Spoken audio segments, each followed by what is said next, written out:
5 ways our sellers are transitioning.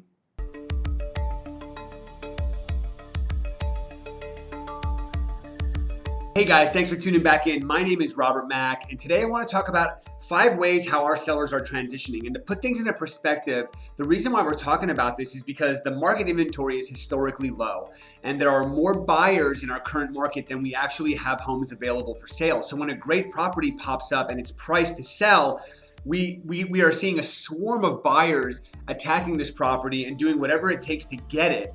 And what that's doing is it's creating challenges for our sellers, because the sellers who have to sell and then buy are having trouble finding a replacement property. So many of them are saying, well, gosh, Robert, I don't really want to put my home on the market because I won't have anywhere to go when I sell. It's a really big bottleneck that we're experiencing. So we've been dealing with this for about 3 to 4 months now. We've come up with many different creative ways that we are helping our clients. So today I want to talk about 5 of them.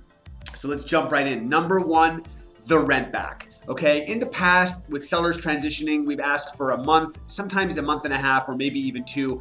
Nowadays, sellers are asking for whatever they need. So sometimes it's a month or 2, sometimes it's 3 to 6 months, sometimes it's up to a year.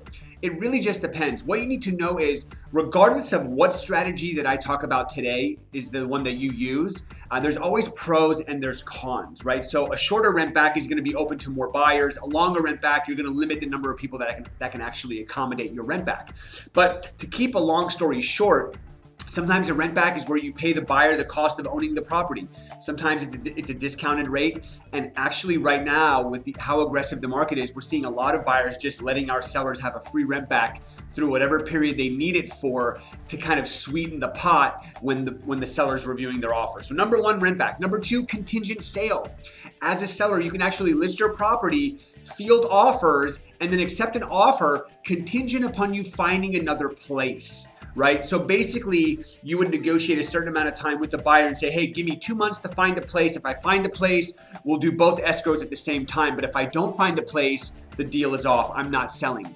So that creates a lot of certainty for our seller, but not so much certainty for the buyer. And again, there are pros and cons. Number 3, one of my favorites, the staycation.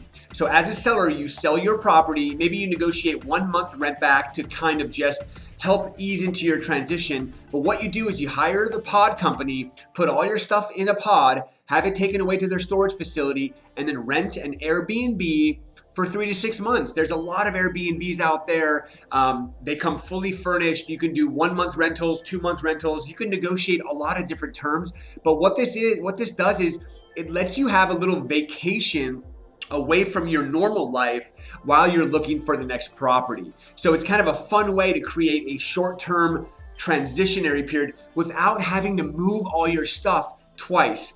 The 4th is an actual short-term rental. You can go to the Irvine company or any type of apartment community, or even find a private party landlord and request to rent their property for 6 months. And then the 5th, which only 10% of our actual buyers and sellers have the ability to do this, is if you're a seller, buy your next home first, close escrow, move everything into your new home, and then sell your property as a vacant property. That is the best way to sell a property as a seller. Unfortunately, many sellers don't have the ability to buy before they sell. So those are my 5 tips. If you're a seller out there and you're looking to sell your current home and buy another property, and you're worried about the transition, my team and I, we are experts. We've tried every different possible way to make this happen for our clients, and we have a solution for everybody. If you found value in this video, send it to somebody that you know that might find value in it as well. If you have any video ideas you want me to talk about in the future, send those my way. And if you found this video on social media, show me some social media love. Until next time, happy selling.